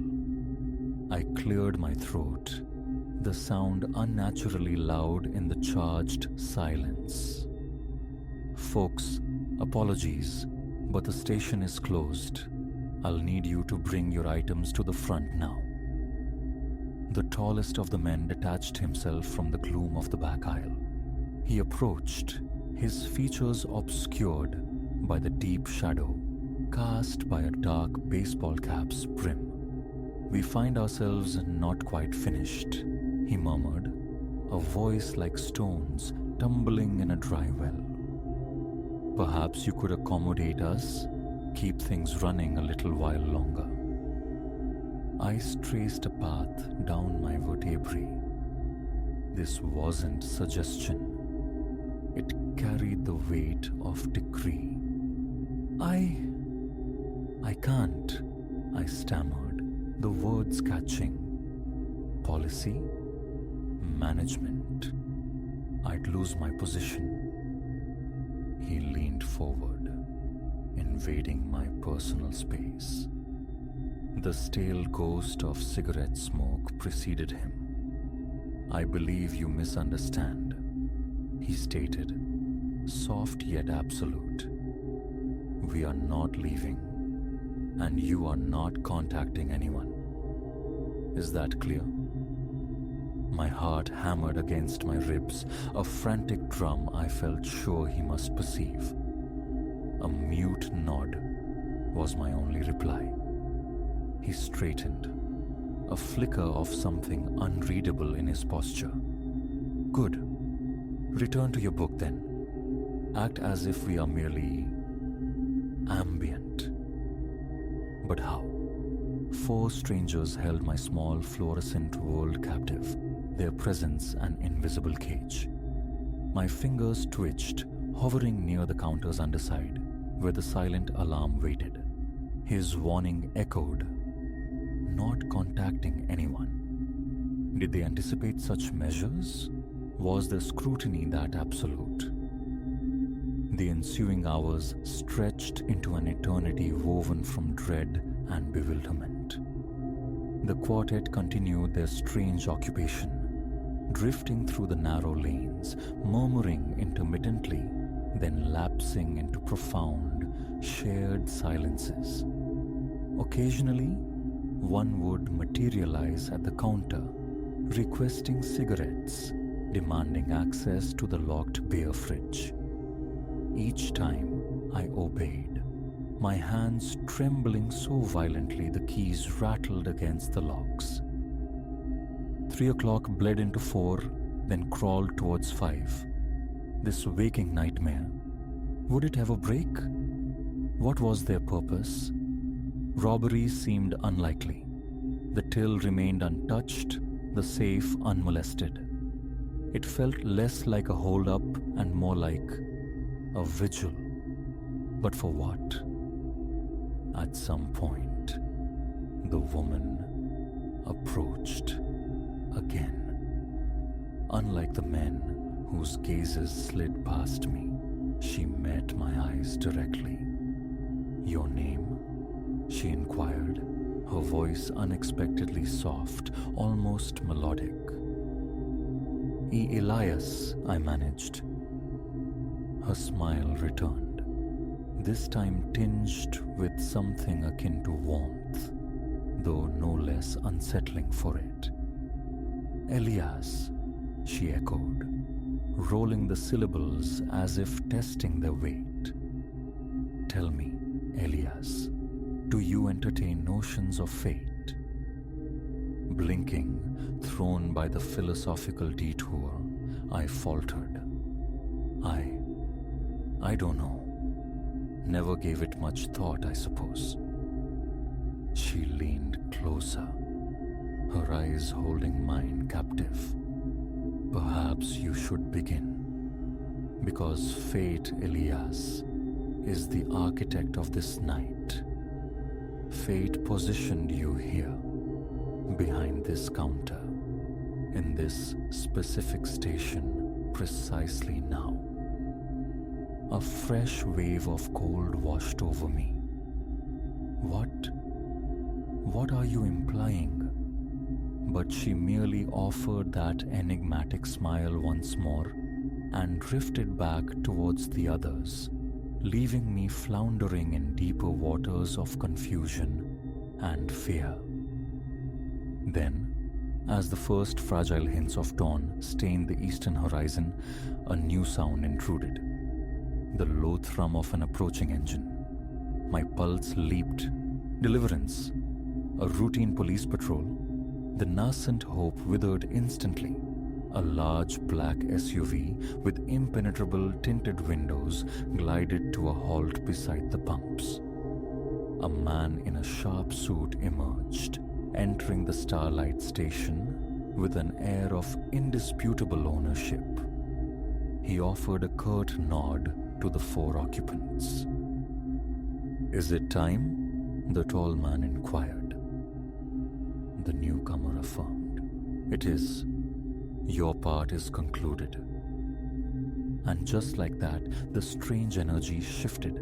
They began to move towards the exit, a silent procession. At the threshold, the woman paused, turning back to fix me with that unnerving gaze one last time. Remember my words, Elias, about fate. This night, it is only the overture.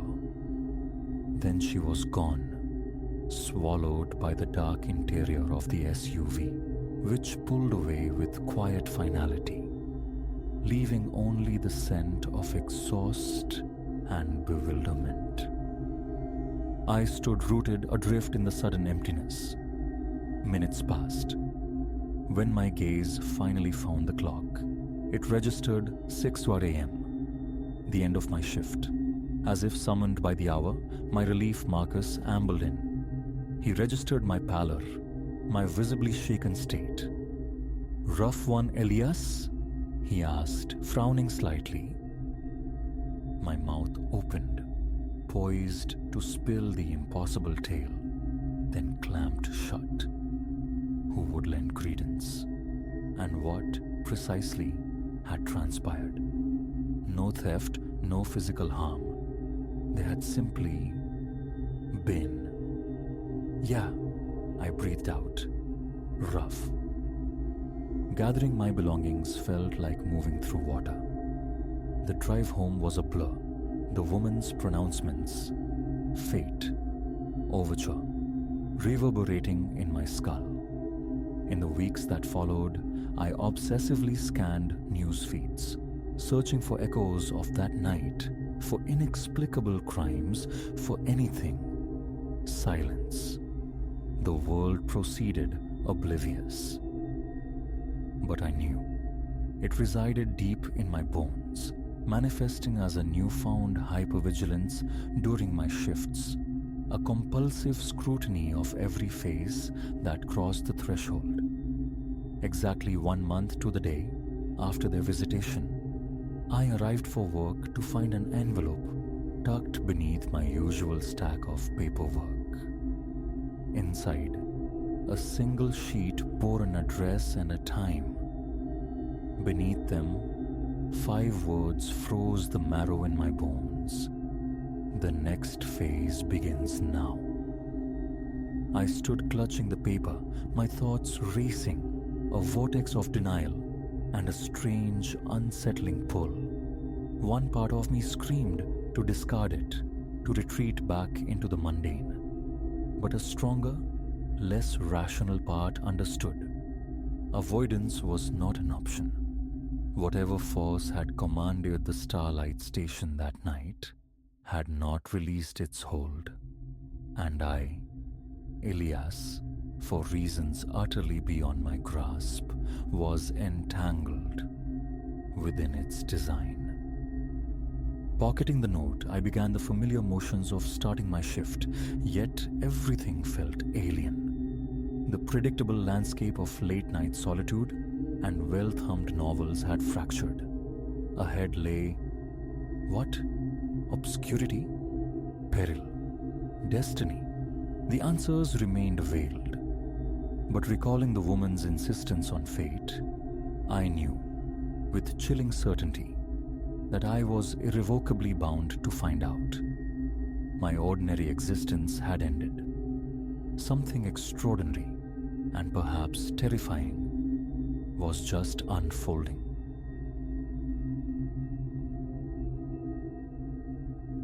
A sharp fracture of wood beneath a heavy tread cracked the morning's serenity.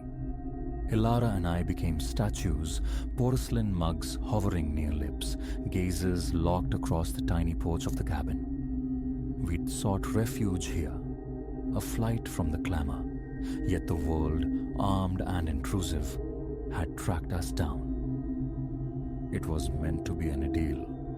This timbered retreat sunk deep in the woods, leagues from any town, devoid of signal, serenaded only by the wilderness.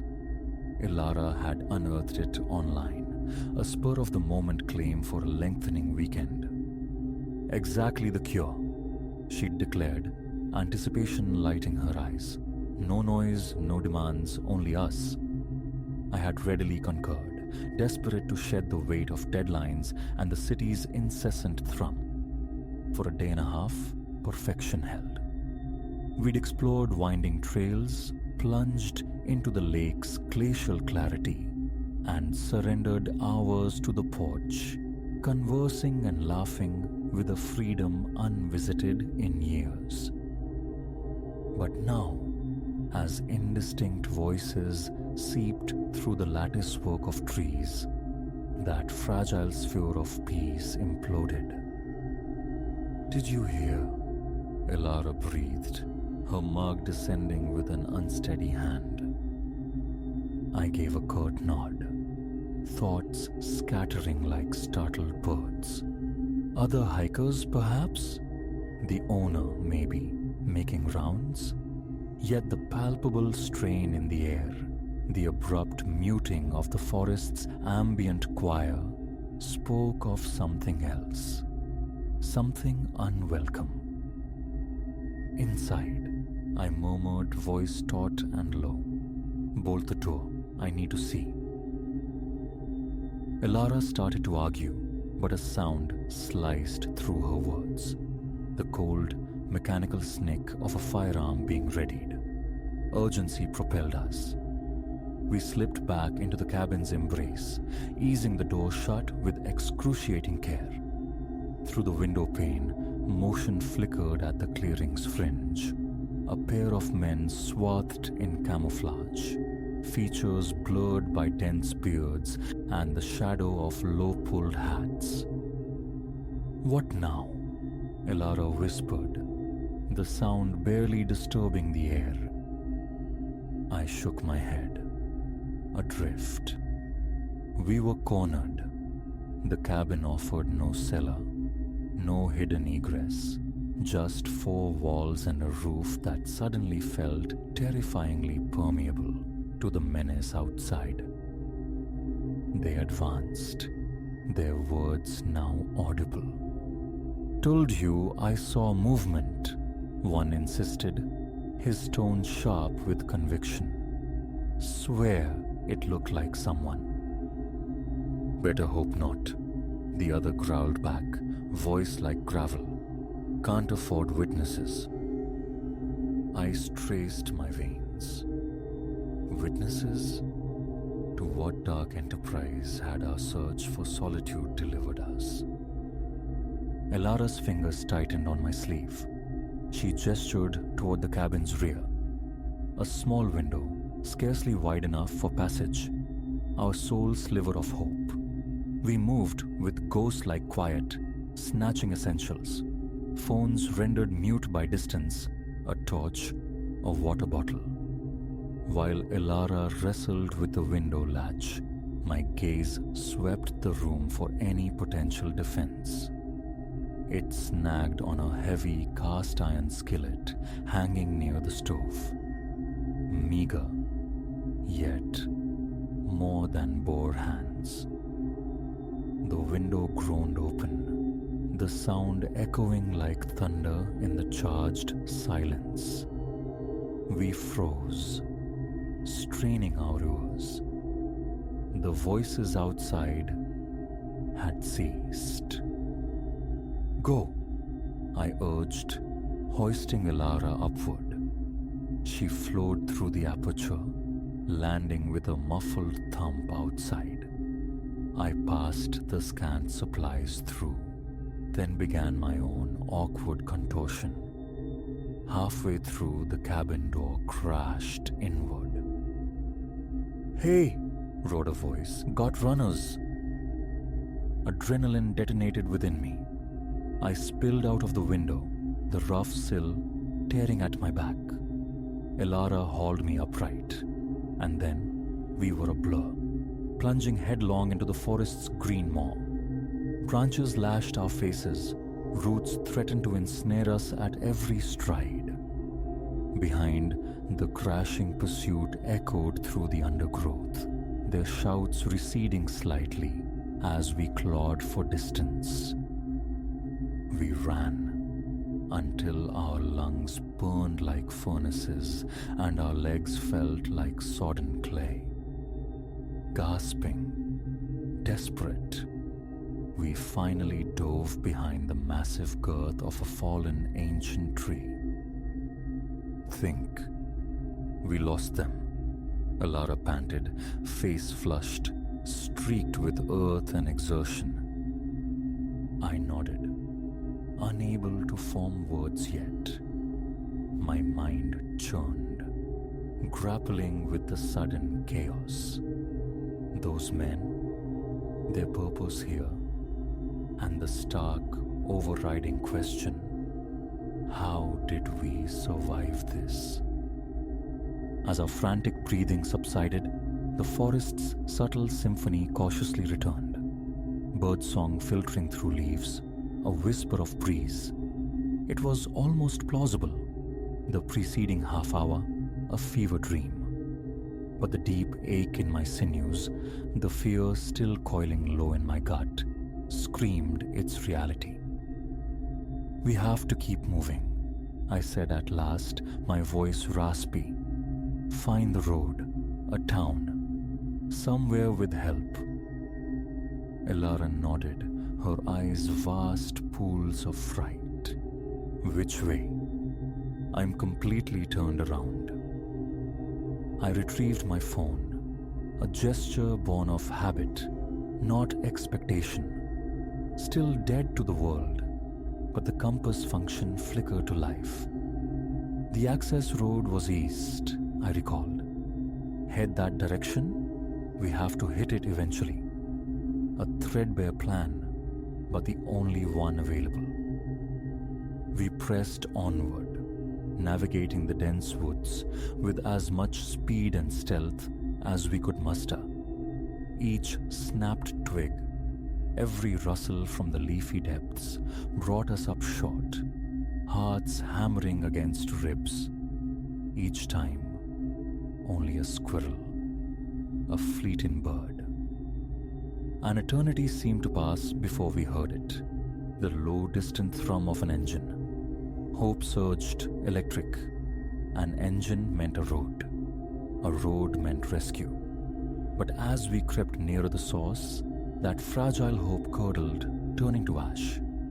Through a screen of foliage, a clearing unfolded, and within it, a scene that froze the marrow. A dozen men, perhaps more, clustered around several large trucks. Crates were being unloaded, their contents obscured but easily inferred in this violent context. This wasn't some minor trespass. This was organized, serious, lethally dangerous. I felt Ilara stiffen beside me. "We have to go," she whispered urgently. "Right now." Before we could retreat, a sharp cry split the air. "Over there! Something moved!" We ran, stealth abandoned, caution discarded. We tore through the underbrush, vegetation ripping at our clothes, the uneven ground a constant hazard. Pursuit erupted behind us. Shouts, the snapping of branches, the sharp crack of gunfire occasionally spitting wood fragments from nearby trees. My lungs were aflame, legs screaming mutiny, but raw terror propelled me, the image of capture a relentless goad. We burst from the tree line onto a rutted dirt track. To the left, it vanished around a curve. To the right, perhaps 100 yards distant, a bridge arched over a deep, shadowed ravine. "The bridge," Ilara gasped. "Underneath, we could hide." A gamble. Discovery there meant absolute entrapment. Yet the alternative, continued flight, felt impossible. We sprinted toward the structure, the sounds of our hunters swelling ominously close. Reaching the edge, I helped Ilara navigate the steep embankment, then half slid, half scrambled down myself, finding refuge in the cool space beneath the bridge's deck. We flattened ourselves against the unyielding concrete, forcing our ragged breaths into silence. Above, boots pounded on the wooden planks. Voices called back and forth. Couldn't have gone far. Spread out, check the woods, other side. Maybe down by the river? My heart seized at that suggestion. But then, another voice, clipped with authority and impatience, cut through the noise. "No time for this. Buyer's almost here. If they ran, they ran. Deal with it later. Everyone back to base, move." Muttered objections followed, but soon the voices receded, supplanted by the growl of engines firing up, then fading into the distance. We remained pressed into the shadows for what felt like millennia, neither daring to break the silence. Finally, when the forest had long reclaimed its quietude, I risked a whisper. "I think they're gone." Ilara nodded, her face pale, etched with tear tracks I hadn't seen her shed. "What do we do now?" I drew a deep, shuddering breath, battling the fog of fear and exhaustion. "Follow the road," I decided. "Stay in the trees, parallel to it. Out of sight. It has to lead somewhere eventually. A town, a highway." A desperate strategy, but our only compass. As we climbed the bank back toward the road, the gravity of our plight struck anew. Lost, hunted by ruthless criminals, utterly cut off. Our survival hinged on nerve, endurance, and a profound measure of luck. Yet, looking at Ilara, seeing the flicker of resolve beneath the fear in her eyes, a fragile spark of hope ignited. We faced this together. Together, we might just find a way through. We began walking, keeping to the concealing edge of the woods. Each step carried us further from the immediate nightmare. Closer, I prayed, to sanctuary. But the true ordeal, I sensed, was only just commencing. Even if we escaped these woods, we carried a lethal secret, one that dangerous men would silence at any cost. Our tranquil escape had warped into a desperate struggle for existence, a struggle I was fiercely determined to win.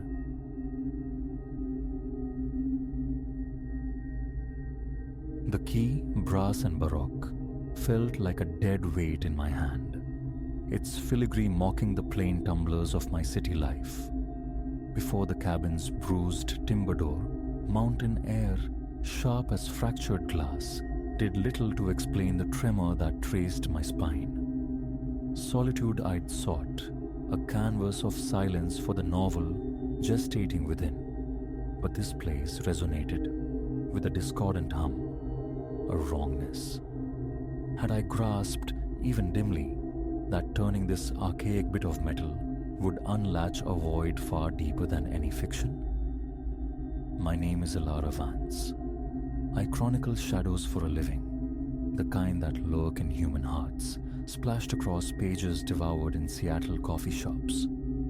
38 years I'd spun these webs, and the latest, unexpectedly gilded, afforded this, a month swallowed by the Cascades' vast indifference, a promised hermitage of pine scent and panoramic silence, fertile ground for the next narrative. The ascent had been a ribbon of asphalt unwinding through arboreal giants, sunlight dappling the road. Yet proximity bred unease. The forest thickened, its embrace turning claustrophobic. Shadows pooling between trunks yawned unnaturally deep for the afternoon hour. A trick of fatigue, I told myself, the byproduct of miles devoured and a mind predisposed to inventing dread. Quaintly rustic, the cabin presented itself. 2 stories of rough-hewn logs, a generous porch, eyes of glass reflecting the stoic peaks, a picture postcard, carefully composed. That initial night unfolded without incident. Bags disgorged their contents, limbs found familiar postures, nascent ideas tentatively stained fresh pages. But sleep, when it finally came, was thin, permeable. Through it seeped susurrations from the very grain of the walls, sibilant, incoherent murmurs that dissolved the instant consciousness stirred. True strangeness bloomed the following day.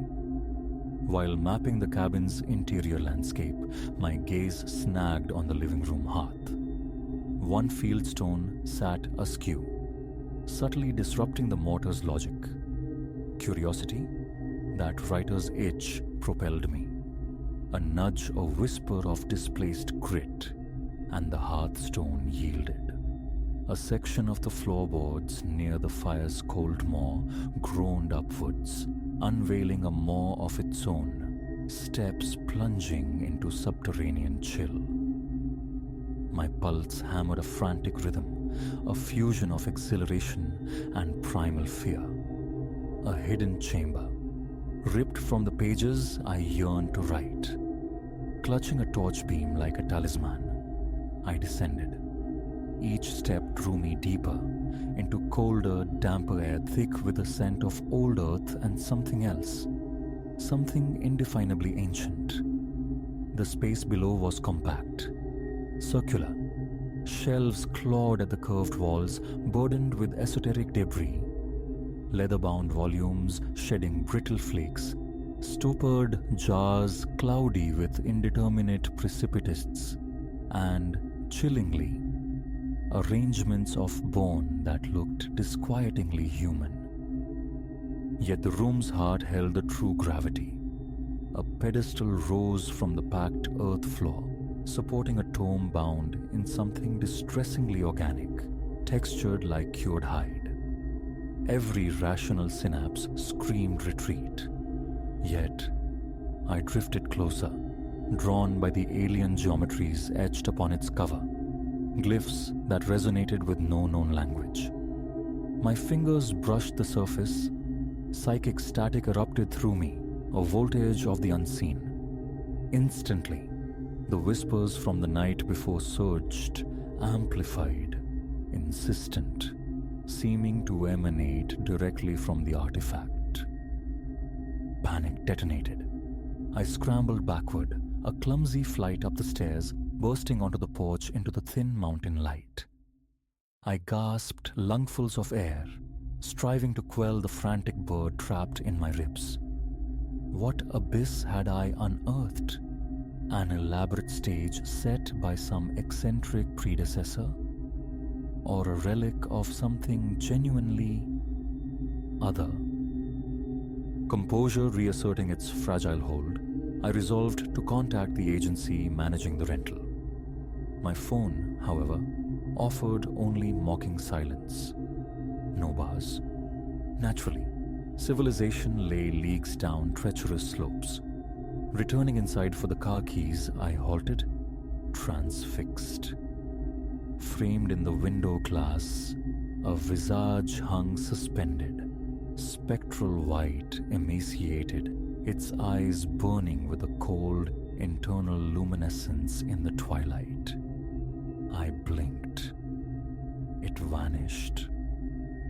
Sleep became a forgotten country that night. The whispers were constant now, louder, weaving my name into their unintelligible fabric, seducing me toward the hidden descent.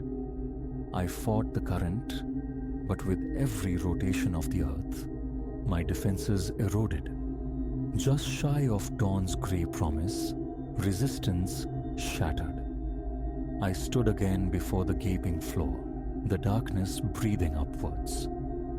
This time, no hesitation stayed my foot. An unseen current pulled me down the stairs. The book now lay agape on its plinth, pages dense with the same unsettling script that adorned its cover. As my shadow fell across it, the whispers unified, cresting into a mind-shattering roar.